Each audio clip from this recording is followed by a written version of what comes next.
Hello, tech ethicists. I'm Adam. I'm Rajiv. And I'm Steven. And welcome to Agile Ethics Hits the Street. This project seeks to uncover insights about how Princeton students feel about large social media companies and the decisions made regarding their users during product development. We pose a technical moral dilemma about Tiger Talk, a growing social media company specializing in impulsive, impromptu, and in-the-moment posts, and survey students from different corners of the university community to see how they would make decisions as a stakeholder. Hence, we model the Agile ethics simulations from class by squeezing them down and getting to the heart of the Princeton community, Prospect Avenue. Our techno-moral scenario is inspired by real-world events, particularly the monetization of Twitter's public interest research API service after Elon Musk acquired it. Notably, Tiger Talk is a growing social media company and notices its large pool of data might be extremely valuable for the public interest research sector and is thinking about releasing a subset of their data for researchers. Researchers have historically used this kind of data for fueling socially beneficial research in initiatives such as e-cigarette usage, COVID-19 misinformation research, and understanding patterns of hate speech. However, the company's management realizes the sensitive nature and the risks of sharing such a large pool of data, which might create risk of people's privacy being compromised, as well as lead to issues such as identity theft or reputation damage of users. We asked our interviewees three main questions. First, should Tiger Talk release their data for researchers to study? Why or why not? Secondly, we asked our participants to consider the consequences of the alternative option, inevitable privacy leaks and de-anonymization for those who said yes, and undermining socially beneficial research causes for those who say no. Lastly, we advanced the scenario to reflect an important decision Tiger Talk faces as a result of initially releasing user data. Tune in to find out what happens and how everyone reacts.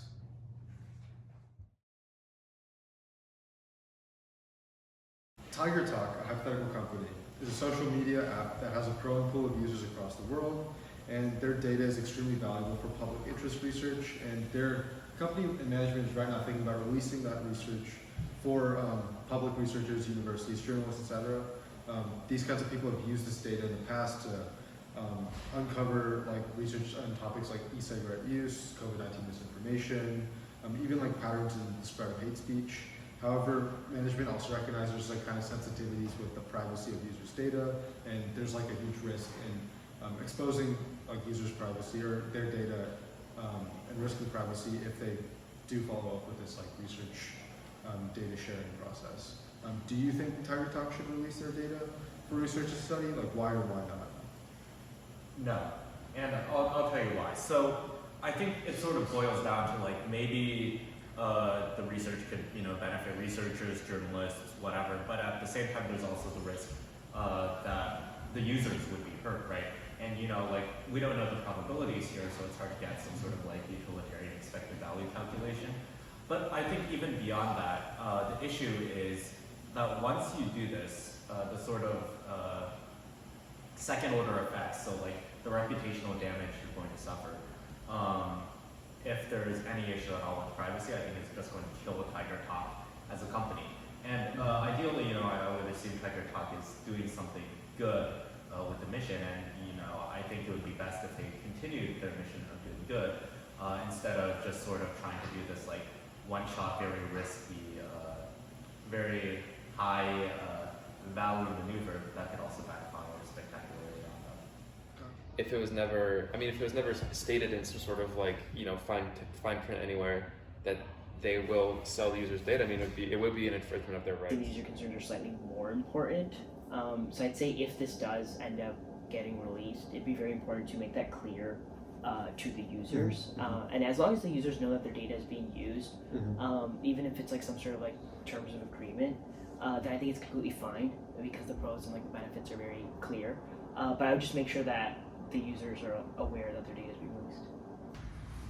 I think definitely before releasing the data, at least they should consult with the data of the people that they're taking before releasing that. And I don't know if you've heard of dark patterns, a lot of companies use that. When a company tries to makes the option of opting out, the option to opt out is made either really small or really hard to see or access or just intentionally hidden. So I think there should be some regulation around preventing companies from doing that. And the benefit of releasing this data is definitely having more research, more ability to understand user behavior, and the objective should be trying to use their data in some way without while not trying to like interfere with but trying to mitigate the amount of damage using their data can do to them. So. I mean, so in like choosing not to release the data, do you think like a company is like gatekeeping any informational resources that might be valuable to researchers or anything like that? Like if all of these other companies like have the norm of like having these APIs for researchers, like do you think Tiger Talk is like obligated or has like any kind of moral duty to also share their data or no? Well, I certainly don't think they would have any sort of like deontologic obligation to share their data because other people are doing it. I don't think like that whole like cultural relativism argument works. But if you're saying that they have a duty in general to release the data because there's a chance it might do some good, I mean, I think again, like if we're applying the utilitarian framework here, I think it's difficult because you don't actually know if there is going to be upside. There could be downside actually to releasing the data, and from like maybe like a deontological perspective, you also don't know whether you're going to be doing good or bad. So I would say like, I don't think there's a very strong sense of duty. I think because depends on the type of data. I think it's like a general question, but like some types of data could be used for like other malicious purposes, and I think having standards around at least anonymizing the data, I think that is still important just because it's very easy to make, like it needs to be a standard in the tech industry too. Now, I guess like the director of research at the company has noticed that it's impossible to fully anonymize the data, meaning that there's some user information that can probably be extracted from the data set, even though they are like conducting like anonymization and like measures in order to make sure that the data can't really be identified, but there still is like some that can be extracted in the long run, or it's like highly probable. Engineers are worried that this might specifically like harm more marginalized communities or user communities who might want to like maintain their right to privacy. So like knowing all of this, do you still think that they should release their data for researchers? It's interesting because sometimes in like research, I've noticed that, at least from what my advisors told me, that like oftentimes data can't be 100% anonymous, and that's just something that happens sometimes in the context of research. But I think if there's like a serious concern, and you said that the engineers said they were concerned that this might affect marginalized populations, then I would maybe, if I was, the person in charge of all this, I would like say, let's reconsider our options first. I wouldn't say like a blanket no. Like the worst case scenario, like what the company should do at a worst case is having like an opt-in, opt-out program where the data should be used, because then the user will at least know that like that their data is being used this way, and the company releases the fact that this has a high chance of being like caused it maybe like leaked to the outside. So then at least people would know, and I think that would make it more fair. Yeah.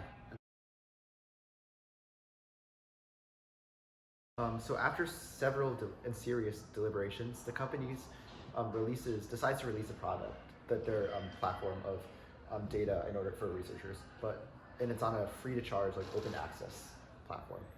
It's a very large success, and it quickly becomes the tool of choice for journalists and researchers to analyze Tiger Talk and its effect on users, and also just like users in general.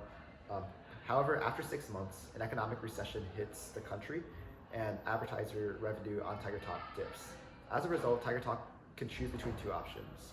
A is add a monthly paywall to their research product, or B, it's lay off 1,000 workers. So what should the company do? Do you think the company has a responsibility to serve its users more or its employees more? Employees probably, because that's someone's livelihood versus access to a research project. I feel like one good is bigger than the other. Obviously, like a job is more important than like someone's access to like a product per se. Then they probably have a responsibility to, I guess, to both their shareholders and their workers. So I think it's the onus on them to figure out a solution to like lessen the amount of damage to those two parties. That's fair. Do you think there's any like, do you think that compromise is kind of like a free right or like obligation to be able to access information? Well, I don't think the access to information was necessarily free. After all, the company themselves had to spend a lot of money to like collect all this data and store it properly and create the APIs for people to access it. So then for them to charge a fair price for it, I think it is not the worst idea. We're talking about the data has been released. And Yeah, so there's like an open it's been a good thing. Like yeah, it's people been a good have- thing. Okay. It's an open access API. Researchers have been using it for about 2 years now, or like a year, a couple months.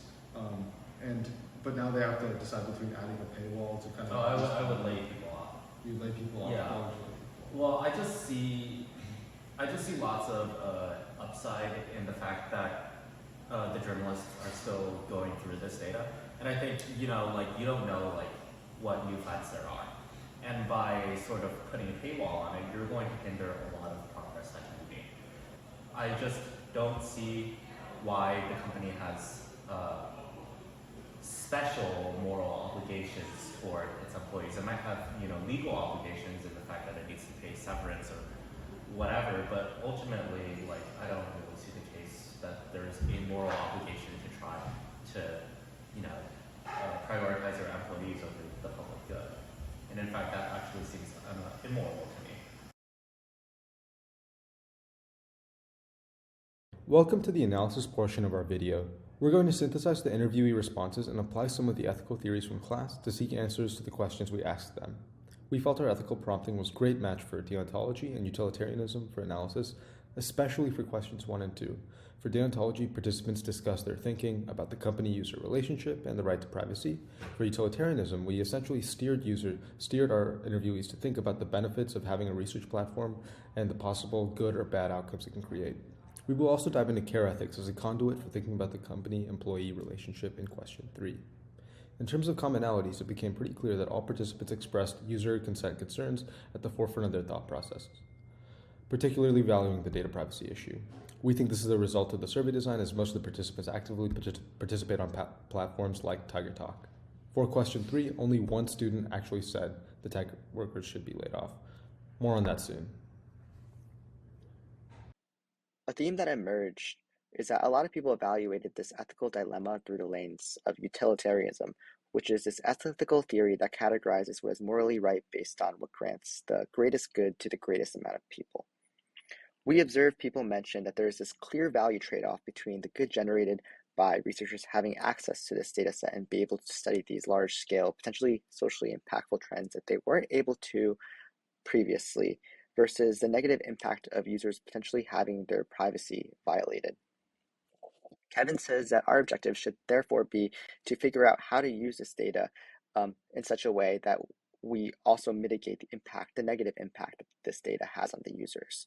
This sort of paints our objective as an optimization function of minimizing the impact while extracting as much value from this data as possible. One interesting insight brought by this utilitarian model was because it is neutral and depends on the aggregation of the net good incurred upon all of the individuals, it is very difficult to figure out whether the net good of generated from releasing the data to researchers outweighs the net negative impact occurred upon all these individuals. This would involve a ton of calculation, and it could be that we don't even know, we don't know which one is better or not. So because this is so difficult to calculate, Joshua makes this argument that companies should not feel obligated to release their data set, but instead should not release their data because it puts them at a risk of a privacy violation, which would damage their reputation.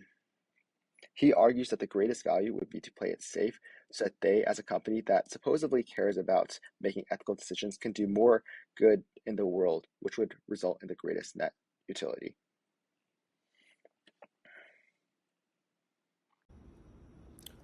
Now I'll talk a little bit more about how deontology applies to this situation. Our technomoral dilemma is essentially a consumer data privacy issue, so deontology became a natural choice for ethical analysis in deciding whether TigerTalk should release its open research API. Rather than focusing on the outcomes of this action, deontology really focuses on whether the action is right or wrong. We chose to apply Scanlan's and CourseGuard's approach to deontology, as their interpretation of deontology really departs from Kant's universality and provides a pathway to characterize the relationship between TigerTalk and its users. First, let's talk about Scanlan's contractualism. In his writing From What We Owe to Each Other, he defines morality of actions within the context of social agreements. He forms a basis of what actions are right or wrong, based on treating others in accord with principles they could not reasonably reject, noting that mutual recognition constitutes moral authority. In this case, the social agreement really is the privacy agreement between the users and the company, and releasing this data to the researchers might break this agreement in some cases. CourseGuard's work extends this framing by highlighting that both parties really form bonds of trust as being users of this platform and maintain a relationship of reciprocity. Her theory kind of lends more to analyzing the expectations of user privacy. Speaking about user privacy, there seems to be the consensus among all the participants that users have a general right to privacy and have some expectation for it. When we interviewed Parker, he did talk about how some users probably think that their data is being sold anyway and therefore have no qualm with having their data sold by these companies, and TigerTalk shouldn't have any issue. But this really reflects a change in the social norm. Most of the participants really highlight that privacy is a right, and these expectations help us understand what a user would not reasonably reject in the data sharing scenario, and maybe try to find a middle ground between complete sharing and protecting user data at the same time, leading us to kind of discuss privacy agreements more in general. As all participants sort of agree, there needs to be some consent mechanism. Scanlan's approach suggests the question what constitutes a reasonable agreement, an agreement users could not reasonably reject. Albert hones in on the data security and privacy aspects of a possible agreement, suggesting forms of anonymization as a way to make the agreement more reasonable, think k-anonymity or something else. After I prompted Kevin with the impossibility of having an anonymized research API, he points out that an explicit opt-in or opt-out solution would be reasonable in the worst case. Hence, we see some different interpretations for what a good privacy agreement may be for the different participants. CourseGuard's theory also applies more directly into analyzing the intention of the company. As a party in a relationship with the user, company such as TigerTalk may have different intentions with releasing this platform. One may be just monetizing user data. Another could be supporting researchers and improving platform experience. Supporting researchers and improving platform's experience seem to be respectful of the user's value and treating them as an end, not as a means to an end. Dhanashree pointed out that a lot of these companies have employed dark patterns as a form of user deception, and really kind of an effort to try to maximize the number of users that opt into these data sharing practices and show poor company intention. All in all, the deontological approach kind of tells us that TigerTalk should adopt a transparent approach that effectively discloses data sharing for the researcher API while trying to keep the data safe. In the third question, we see interviewees wrestle with limiting access to research data that may be helpful to the public or meeting the needs of TigerTalk employees. Our collective responses show that Albert and Kevin advocate for the paywall and keeping TigerTalk employees, while Joshua advocates for the layoff. We see a very similar scenario occur to that of the Heinz dilemma, where Carol Gilligan presents a hypothetical scenario where a man named Heinz can steal a drug from a scientist to save his sick wife. One person doubting the scenario, Jake, advocates for stealing the drug, reasoning that any human life is more important than any money that the scientist could receive. However, Amy reasons that Heinz should not steal the drug, and she should talk out the circumstances with the scientist. Amy is seen as extending ethical consideration and the bounds of the caring community to the scientist, which allows for ethical reasoning that is more robust to particular scenarios and contexts. We see a very similar phenomenon happen with the dilemma between establishing a paywall and laying off the employees, where Albert and Kevin have very similar responses to that of Jake, where they advocate to save the employees, stating that the livelihood of a given employee is more important than the use of any product. Whereas Joshua says the company should lay off the employees because there's no special responsibility that exists between the company and the employee that doesn't equally apply to that of the company and the user. And therefore, limiting access to the data would be equal an offense to firing an employee. Therefore, Joshua is very similar to Amy in his reasoning, in that he extends the bounds of the caring community to the unidentified users of Tiger Talk, and in extending these intimate ethical considerations that would apply to close relationships, he creates a more generalizable system of ethical reasoning that is resemblant of the core thesis of care ethics. Thanks for tuning into our series of interviews and our follow-up ethical debriefing. We see that student opinions on technically relevant moral decisions implicitly evoke the principles of utilitarianism, deontology, and care ethics. We found that it was very interesting to see how people who will eventually become future engineers and executives of influential technology companies justify their decisions in comparison to how we discuss ethical theories in class. We hope you enjoyed it too. Thanks for watching. Bye. Deuces.